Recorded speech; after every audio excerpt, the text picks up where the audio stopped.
স্টুডেন্টের জন্য যদি কোনো টিচারকে জামিন নিতে হয়, এর থেকে লজ্জার আর কিছু হয় না। ঠিক এমনই একটা ঘটনা ঘটেছে মাথাভাঙা হাই স্কুলে। সমাজটা কোথায় চলে গেছে! স্টুডেন্টকে বকাঝকা করার জন্য শিক্ষককে কিনা কাঠগড়ায় দাঁড় করানো হচ্ছে। ঘটনাটা ঠিক কী ঘটেছিল সেটা তো তোমাদের জানাবোই। তার আগে চ্যানেলটা সাবস্ক্রাইব করে দিও নতুন নতুন তথ্য জানার জন্য। আর ভিডিওটি ভালো লাগলে একটা লাইক কমেন্ট করে দিও।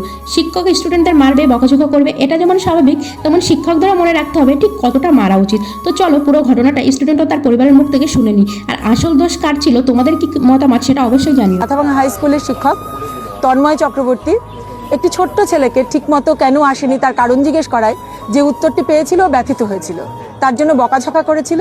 সেটা নিয়ে জল অনেক দূর গড়িয়েছে, অবশেষে কেস, এবং ওকে আজকে জামিন নিতে আসতে হয়েছে।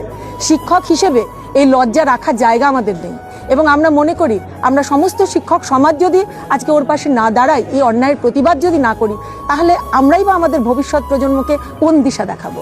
আর সেই জন্যই আমাদের আজকে এই আশা। আমি কয়েকদিন ধরে জ্বরে ভুগছিলাম। আমি সেদিনও জ্বর ও গ্যাসের ট্যাবলেট খেয়ে বেরিয়েছিলাম।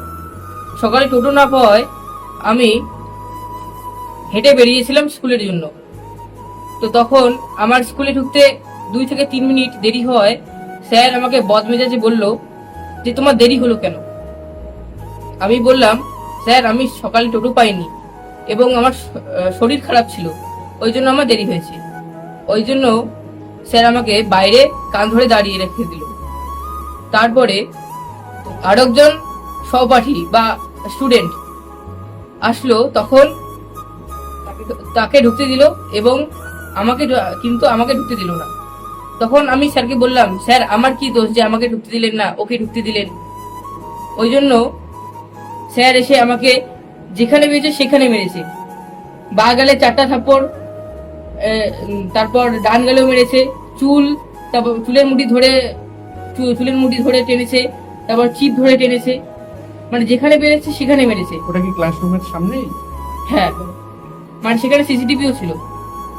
অন্য বন্ধুরা দেখেছে? হ্যাঁ। এখন কি সমস্যা হচ্ছে তোমার? এখন আমার কানে এখনো সেই ব্যথা করছে।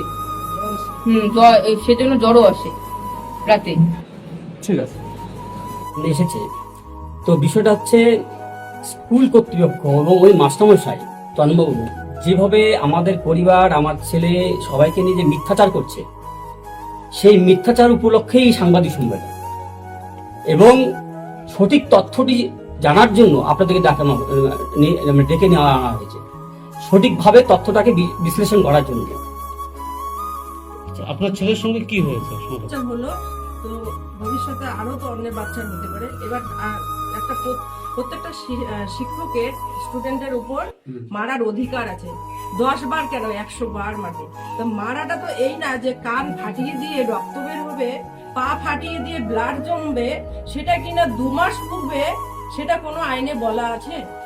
আচ্ছা, আমার ছেলেকে যেভাবে একজন মাস্টারমশাই স্কুলে প্রবেশ করার আগে 2-1 মিনিট দেরি হওয়াতে যেভাবে তাকে অময়ভাবে অত্যাচার করা হয়েছে, যেভাবে মেরেছে, হ্যাঁ, এবং শারীরিক এবং যেভাবে অত্যাচার করা হয়েছে, মানসিকভাবে অত্যাচার করা হয়েছে, সারা ক্লাস দাঁড় করে রেখেছে, সেভাবে এইভাবে যদি কোনো স্টুডেন্টকে যদি এইভাবে কেউ করে, তার পরিপ্রেক্ষিতে কি ব্যবস্থা নেওয়া হবে?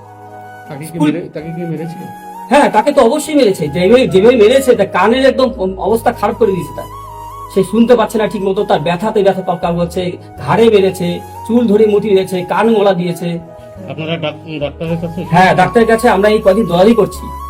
আমার বাচ্চার যে অসুস্থতা শুরু হয়েছে কদিন থেকে, আমরা কিন্তু পরপর ডাক্তার দেখিয়ে যাচ্ছি। এবং আমরা গতকালও আমরা কিন্তু কুচবিহারে গিয়ে আমরা কিন্তু ডক্টর নীরেন্দ্র সরকারকে দেখিয়েছি, ENT ডাক্তার দেখিয়েছি, এবং তার সঙ্গে যেগুলো পরীক্ষা করতে বলছি কানে, সেগুলো সব কিছু প্রমাণ আমরা দিয়েছি। এবং তার সঙ্গে জিপি নায়কের ডক্টরের যে চিকিৎসা চলছিল তার প্রেসক্রিপশন আছে, এবং হসপিটালে যে আমরা যে আমরা চিকিৎসা করেছিলাম প্রাথমিক, সেটাও আছে, এবং এগুলো সমস্ত তথ্য কিন্তু আমি পুলিশের হাতে দিয়েছি। এখন আপনারা কি চাইছেন?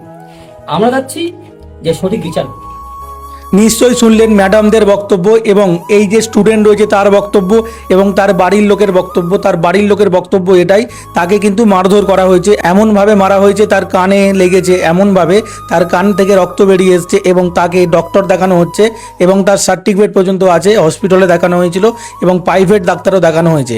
তো অবশ্যই এই ঘটনাটা নিয়ে আপনাদের মতামত কি অবশ্যই কমেন্ট বক্সে লিখে যাবেন।